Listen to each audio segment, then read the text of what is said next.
Tem uma coisa que eu falo, né? Que algumas pessoas já me olham de lado assim, quando eu falo, né? Maracatu só tem em Recife, né? Quando eu falo isso, é sobre isso, né? Sobre esse fundamento, na verdade, porque nação de Baco Virado, ele está ligado diretamente a um culto religioso que acontece em Recife, né? Embora as religiões afro-brasileiras que existem no Brasil são várias, né?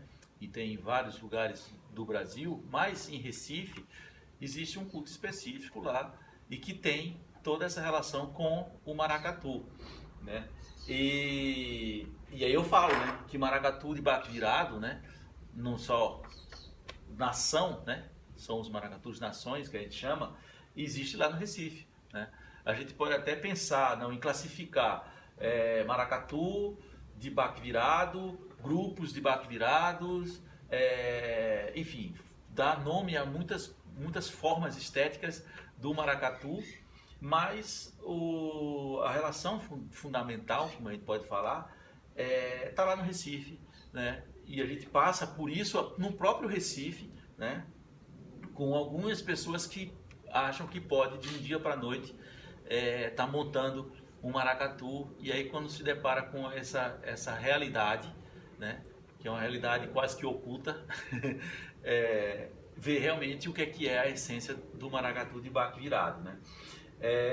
O Pitoco é uma pessoa que está desde criança dentro do maracatu, conhecendo isso e aprendendo com o maracatu, embora tenha dado esse início no batuque, no afoxé e leregbá, que é lá do Alto Zé do Pinho. Mas acontece uma coisa também que eu queria colocar para você, que a minha entrada no maracatu, né?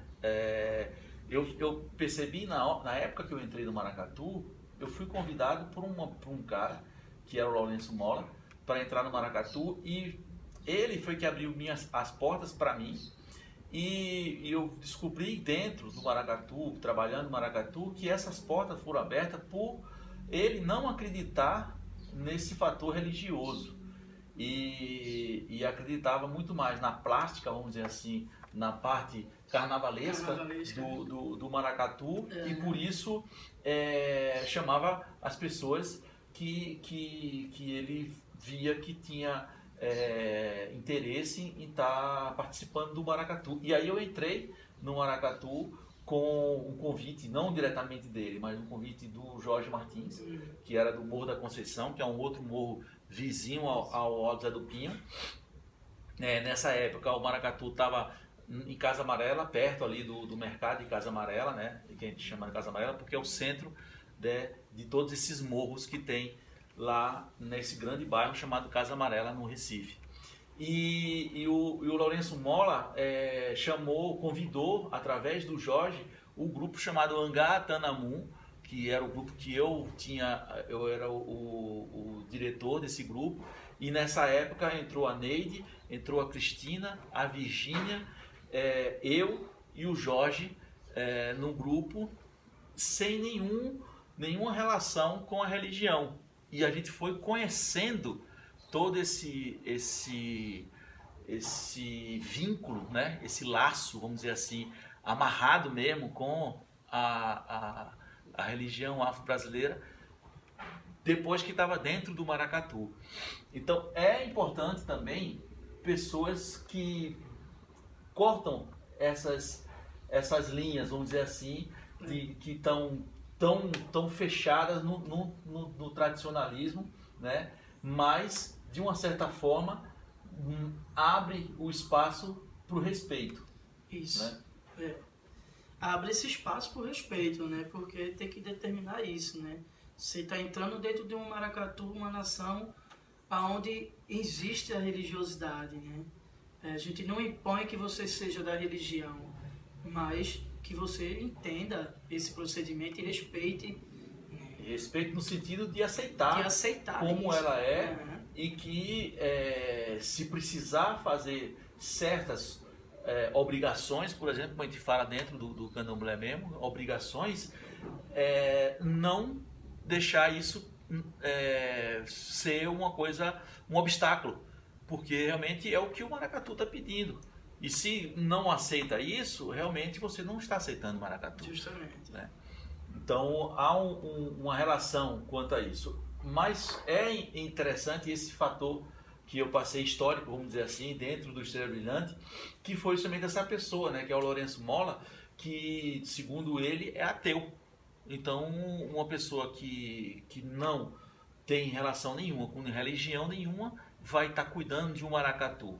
Obviamente, alguma coisa aconteceu ali. E, na verdade, a gente depois descobriu, lógico, que o Pitoco também descobriu, que, na verdade, o Estrela Brilhante ele estava passando por uma situação que as próprias entidades, né, que a gente acredita muito nisso, né, as energias que movem o maracatu, porque quem sabe que é de maracatu, sabe que as pessoas passam pelo maracatu. E o maracatu existe independente dessas pessoas que passam por ela, entendeu? Ela é maior, a força do maracatu é bem maior. Então as pessoas passam como serviçais dentro desse maracatu e o maracatu continua. Então por isso que o maracatu hoje tem 400 anos, por exemplo, de vida, por causa dessas pessoas que passam pelo maracatu, né? É um pensamento diferente, não é um pensamento pessoal, não é um pensamento egoísta, é um pensamento de coletivo, né? E o Lourenço Molla, quando no momento ele teve essa atitude e tal, sabemos nós que foi uma necessidade, mas sim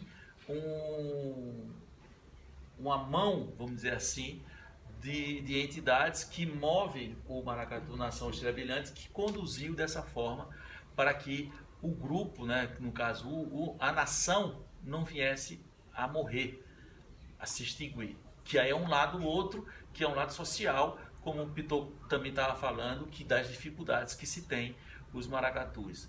Mas como tem a obrigação, como tem a relação de vida para a coisa continuar, independente das pessoas que estão nela, então o esforço é muito grande para que aconteça as brincadeiras de maracatu nação, né, de baque virado.